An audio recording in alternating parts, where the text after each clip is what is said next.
Did you know that on a single day during World War II, nearly 160,000 Allied troops stormed the beaches of Normandy, making history as part of the largest seaborne invasion ever attempted? This wasn't just a battle. It was the turning point that began the liberation of Europe from Nazi control. Imagine the chaos. Thousands of ships, planes, and men, all converging on a heavily fortified coastline, under relentless enemy fire. And here's the crazy part. Success wasn't guaranteed. The weather alone nearly stopped it from happening, and the German defenses along the Atlantic Wall were designed to be impenetrable. But through meticulous planning, daring deceptions, and sheer courage, the Allies pulled off one of the most ambitious military operations in history. They called it D-Day, but it was officially codenamed Operation Neptune, part of the larger Operation Overlord. Today, we're diving deep into the story of D-Day, the planning, the risks, and the incredible bravery that made it possible. From the secret strategies to the blood-soaked beaches, we'll uncover how this one day reshaped the course of history. Trust me, this is a story you don't want to miss. Let's start with why D-Day even became necessary in the first place. By 1941, Nazi Germany controlled most of Western Europe. France had fallen, and Britain was fighting to hold on. Meanwhile, on the Eastern Front, the Soviet Union was under constant assault after Germany launched Operation Barbarossa. Stalin, the Soviet leader, was desperate for the Allies to open a second front in Western Europe to relieve the pressure. Exactly. Stalin wanted the Allies to strike at Germany's western flank as soon as possible. But here's the thing. Britain and the US weren't ready. Their armies weren't large or experienced enough for an invasion of that scale. So instead, Churchill and Roosevelt shifted focus. They decided to first target areas where they had a better chance of winning, like North Africa and Italy. Right? And that's why in 1943, the Allies were still tied up in campaigns like the invasion of Sicily and Italy. But by then, the tide of the war had started turning. The Soviets had won the Battle of Stalingrad, and in North Africa, Rommel's forces had been defeated. With those victories, the Allies finally had the momentum and resources to think about an invasion of France. It wasn't just about resources, though. It was timing. At the Tehran Conference in late 1943, Churchill, Roosevelt, and Stalin all agreed that the time had come to open the much-delayed Second Front. Stalin was insistent, and to be fair, he had a point. His forces were bearing the brunt of the fighting against Germany, and an invasion in the West would split German forces. And that's when they decided on Operation Overlord, the plan to invade France through Normandy. The next challenge? Making it happen. Coordinating an invasion of this size was no small feat, but we'll get into that in the next part. Choosing the right location and making sure the Germans had no idea where the Allies would strike. Now, when it came to planning the invasion, the first big question was, where to land? The Allies had several options on the table. Brittany and the Cotentin Peninsula were considered, but both were peninsulas, meaning the Germans could easily trap Allied forces by cutting them off at the narrow isthmus. That was just too risky. Then there was Pas-de-Calais, the closest point in continental Europe to Britain. The Germans themselves expected an attack there, so it was the most heavily fortified region. Plus, it wasn't ideal for advancing further inland, with all those rivers and canals in the way. Normandy, on the other hand, offered a wide beachhead and the potential to push toward Paris. But Normandy wasn't perfect either. Its biggest drawback was the lack of a major port to bring in supplies. That's where the ingenuity of the Allies came in. They developed artificial harbors, called mulberry harbors, which could be assembled on site to unload troops, tanks, and supplies. These harbors were an engineering marvel and would prove critical to the success of the operation. And let's not forget the specialized tanks, nicknamed Hobart's Funnies. Each one was designed for specific tasks. Some cleared mines, others could demolish bunkers, and a few even served as mobile bridges. The Allies knew they'd face obstacles like barbed wire, mines, and anti-tank defenses, so they came prepared. Then came the logistics. This was a monumental task. The operation involved over 1 million troops, thousands of landing craft, and nearly 12,000 planes. Coordinating all of that required meticulous planning, from troop training to synchronizing naval and air support. Even the timing had to be precise. Everything depended on the moon phase, the tides, and the time of day. And the weather, too. They needed calm seas for the landing craft and clear skies for air support. That's why they initially planned to launch on May 1st, 1944. But because they expanded the operation to include more divisions, they had to delay until June to build more landing craft. Yeah, and speaking of timing, secrecy was absolutely vital. If the Germans had figured out where and when the Allies would strike, the invasion could have been a disaster. That's why the next step in their plan was deception, tricking the Germans into defending the wrong place.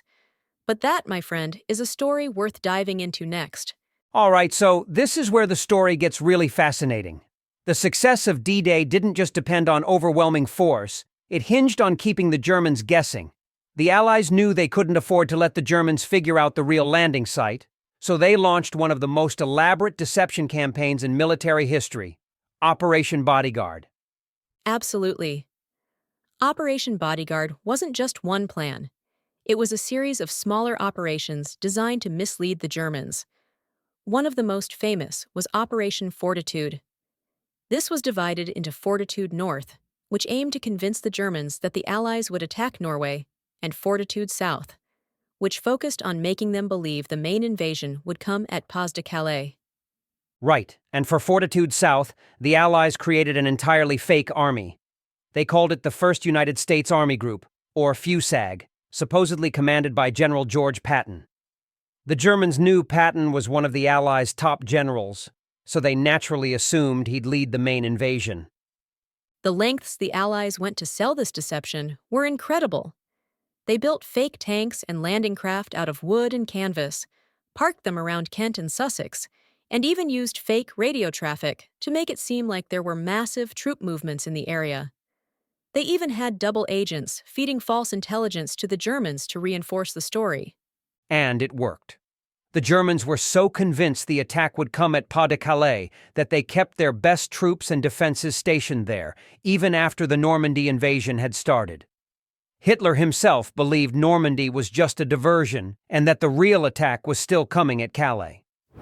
There was also Operation Glimmer and Operation Taxable, where the Allies used aircraft to drop radar-reflective materials, known as window, over the English Channel. This created the illusion of entire naval convoys heading toward different parts of the coast. Let's not forget the French resistance. They played a key role in disrupting German communication and transportation. They cut telephone lines, sabotaged railways, and even blew up bridges. Their efforts slowed German reinforcements, buying the Allies precious time once the invasion began. And then there were the dummy paratroopers dropped over Le Havre and Isigny the night before the invasion. These fake paratroopers, combined with small units creating diversions, made the Germans think there was a larger airborne assault happening elsewhere. What's amazing is how all these layers of deception work together. By the time the real invasion at Normandy began, the Germans were completely unprepared. But of course, even with the element of surprise, the landings themselves were anything but easy, and that's where the real battle begins. So, the morning of June 6, 1944, D-Day, starts with one of the most daring and complex military operations in history. It wasn't just about storming the beaches. The Allies needed to establish a foothold on land and hold it against German counterattacks. To do that, they launched an airborne assault behind enemy lines before dawn. Right, over 24,000 paratroopers from the American, British, and Canadian forces were dropped into Normandy during the night. The Americans focused on the western flank near Utah Beach, where they needed to secure key roads and causeways. Meanwhile, the British 6th Airborne Division was on the eastern flank, tasked with capturing bridges over the Orne River and destroying the Merville Battery, a German gun emplacement that could bombard Sword Beach. It sounds strategic on paper, but the reality was chaos. Many of the paratroopers were dropped far from their intended zones because of heavy anti-aircraft fire and thick clouds. Some landed in flooded fields and drowned before they even reached land. Others were scattered across the countryside, forming improvised groups and fighting wherever they could. Still, their efforts made a huge difference. One of the most famous moments was the capture of Pegasus Bridge by British glider troops.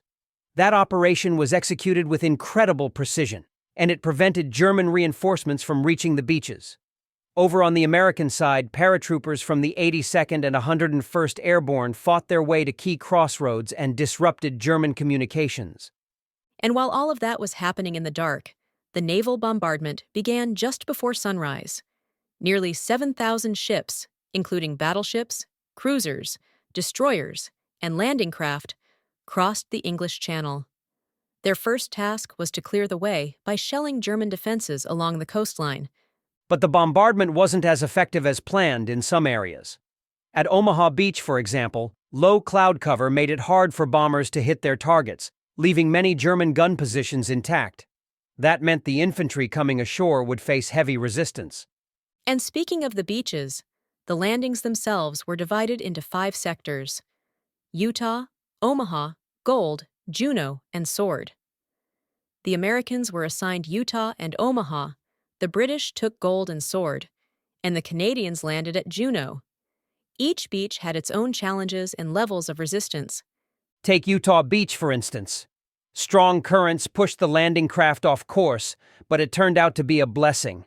The troops landed in a less fortified area and quickly moved inland to connect with the paratroopers. By midday, Utah Beach was largely secured with relatively low casualties compared to the other beaches. But Omaha Beach was a different story. That sector was heavily defended by German troops stationed on high cliffs overlooking the beach. The Americans landed under intense machine gun fire, and many of the landing craft were destroyed before they even reached the shore. It was pure chaos, with soldiers pinned down and struggling to advance. And yet, they pushed forward. Small groups of men managed to climb the cliffs, take out German positions, and clear paths for reinforcements. It's incredible to think about the courage it took to keep moving under that kind of fire. By the end of the day, they had established a tenuous beachhead, but the cost was high. Omaha had the highest casualties of any beach on D-Day. Meanwhile, the British and Canadians faced their own battles. At Gold, Juneau, and Sword, they fought through fortified towns and cleared bunkers in brutal house-to-house combat. By the end of the day, some of these beachheads were linked, but the fighting inland was far from over. What's remarkable is that, despite all the setbacks, the scattered paratroopers, the weather, and the fierce resistance, the Allies managed to land over 156,000 troops in Normandy on that first day. They'd taken the first step in what would become the liberation of Western Europe. But the invasion wasn't over just because the troops made it to the beaches. The next challenge was holding their ground and pushing further inland, all while bracing for the German counterattacks. That's where the battle for Normandy truly begins.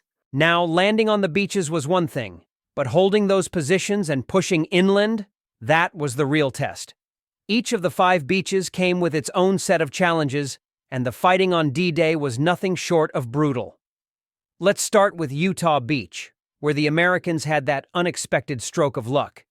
Yeah, the currents pushed the landing craft nearly 2,000 yards south of their planned position, but it turned out to be a blessing in disguise. The area they landed in had fewer German defenses, which allowed Brigadier General Theodore Roosevelt Jr., who was among the first to land, to famously declare, "We'll start the war from right here." By the end of the day, the troops had advanced several miles inland and linked up with paratroopers, securing the beach with relatively low casualties. It's hard to imagine how different that was from what happened at Omaha Beach. That landing was a nightmare from the start. The naval bombardment had missed many of the German defenses, and as soon as the troops landed, they were met with relentless machine gun fire from fortified positions on the cliffs. Add in the underwater obstacles, barbed wire, and mines, and it was chaos. Exactly. The casualties at Omaha were staggering, around 2,000 on the first day alone. Many landing craft didn't even make it to shore. But what's incredible is how small groups of soldiers, often led by junior officers or sergeants, managed to rally and push forward. They climbed the cliffs under fire, took out key gun positions, and cleared paths for reinforcements. By nightfall, the beachhead was secure, but it came at a heavy cost. Meanwhile, the British and Canadians were fighting a completely different kind of battle at Gold, Juno, and Sword. At Gold Beach, for instance, the British had to deal with fortified towns and German gun emplacements. The specialized tanks, like those Hobart's Funnies, made a big difference here, helping clear mines and obstacles so the infantry could advance. Yeah, one of the most famous moments at Gold Beach was the destruction of the Longue-sur-Mer battery. This German artillery position had 4 huge guns that could have wreaked havoc on the landing forces, but British forces disabled them by midday. They also captured Arromanches, which would later become the site of one of those artificial mulberry harbors. At Juno Beach, the Canadians faced some of the toughest resistance. Their landings were delayed by rough seas, which meant they arrived ahead of their supporting tanks. The Germans had fortified houses along the beach, and the Canadians had to fight for every inch in brutal house-to-house combat. But the Canadians were relentless. By the end of the day, they had pushed further inland than any other Allied force, though it came at a cost, nearly 1,000 casualties. They even got close to Carpiquet Airfield, though they couldn't capture it that day. It was a reminder that while D-Day was a success, it was far from the end of the battle. Sword Beach, on the far eastern flank, was just as challenging. The British faced strong German defenses, including heavy gun batteries and minefields. But they made good use of their DD tanks, most of which made it ashore safely and provided much-needed fire support. And let's not forget the 1st Special Service Brigade, led by Lord Lovat, who famously brought a bagpiper, Bill Millen, to play while the troops landed. Can you imagine the nerves of steel it took to play bagpipes under enemy fire? Those commandos pushed inland and linked up with paratroopers who had secured the bridges over the Orne River. But the day wasn't over yet. In the afternoon, the Germans launched a counterattack with the 21st Panzer Division, nearly breaking through to the beaches between Sword and Juno. The British managed to hold them off, but it was a close call. By the end of D-Day, the Allies had secured all 5 beachheads, though they were still facing stiff resistance inland. It was a hard-fought victory, with over 10,000 Allied casualties, but the foundation for the liberation of France had been laid. The next step would be connecting the beachheads and preparing for the inevitable German counterattacks. By the end of D-Day, the Allies had done the seemingly impossible. They'd established a foothold on the heavily fortified coast of Normandy. It wasn't easy, and the cost was enormous. More than 10,000 Allied troops were casualties, with over 4,000 confirmed dead. The Germans suffered as well, with estimates ranging between 4,000 and 9,000 casualties. But those numbers only tell part of the story. Exactly. The real achievement wasn't just surviving the landings, it was setting the stage for the liberation of Western Europe.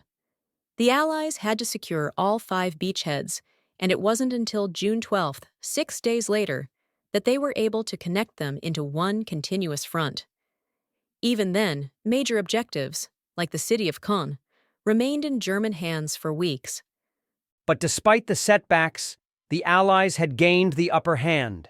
For one, they achieved total air and naval supremacy. The German Luftwaffe was practically invisible over Normandy, and the Kriegsmarine, Germany's navy, couldn't challenge the massive Allied fleet. That meant the Allies could bring in reinforcements and supplies without interference, which was critical for the coming battles. And let's not forget the logistical challenges. Within weeks, the Allies had unloaded hundreds of thousands of troops, vehicles, and supplies onto the beaches using those artificial mulberry harbors. It's hard to overstate how crucial those harbors were to maintaining the momentum of the invasion. Without them, the entire operation might have stalled. Meanwhile, the Germans were scrambling to respond. Their chain of command was in chaos. Hitler, who had insisted on personally controlling key panzer divisions, refused to release reinforcements until it was too late. Rommel, one of their best commanders, had been away in Germany on the day of the invasion. All of this gave the Allies the breathing room they needed to secure their position. And yet, the road ahead wasn't easy. The Allies faced weeks of grueling fighting in the hedgerows of Normandy, where German forces used the dense terrain to their advantage. Cities like Saint-Lô and Carentan didn't fall right away, and Caen, a major objective, wasn't fully captured until July 21st. The German resistance was fierce, but the Allies had the numbers and the resources to keep pressing forward. What's really amazing is how D-Day became the turning point for the entire war. It wasn't just about liberating France, it was about breaking Germany's grip on Western Europe. By forcing the Germans to fight on two fronts, against the Soviets in the east and the Allies in the west, the invasion stretched their resources to the breaking point. And the effects went beyond the battlefield. D-Day gave hope to occupied nations across Europe. It showed that the tide of the war was finally turning, that liberation was possible. For millions of people living under Nazi rule, it was a moment of inspiration and a promise that freedom was on the horizon. Today, the legacy of D-Day is still felt. The bravery of the soldiers, sailors, and airmen who took part in the operation is remembered as one of the greatest acts of courage in history. Many of the beaches, like Omaha and Juneau, are now sites of remembrance, where people honor those who fought and died to change the course of the war. And it's not just about remembering the past, it's about learning from it.